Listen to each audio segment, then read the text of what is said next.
Morning. So I realised something the other day. I was playing Lego with my youngest son, and I was never really into Lego as a kid. So, these little Lego dudes here, right?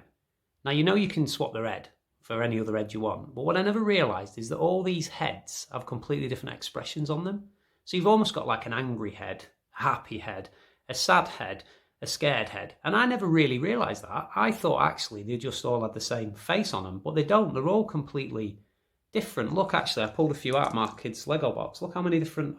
That's just me grabbing a handful. So this little dude, look how many different kind of heads that he could wear or different faces that he could have on.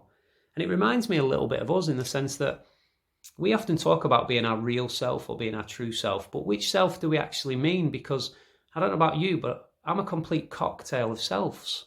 So I've got like my positive self, I've kind of got a negative self, I've got a very funny self, I've got a very loud self, but I've also got a very quiet self and a somber self. I've got a very logical self, but I've also got a very passionate self. In fact, I could just keep going with this. I am a complete cocktail of different parts of me, different selves. And actually, skillful living for me is not about trying to rid myself of some parts of me or trying to keep some of those parts hidden because I don't want people to see them.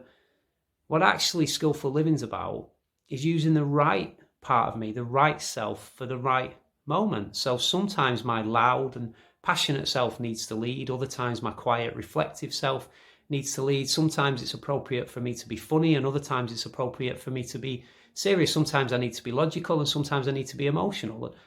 And actually, that's what skillful living is. So it's almost about picking yourself up and putting the right head on you for the right moment, not just having one head for all different situations. And it's not that you're being fake, because actually all those parts of you are the real you. It's just about using the right self in the right moment at the right time. That's how skillful living's done. Take care of yourselves.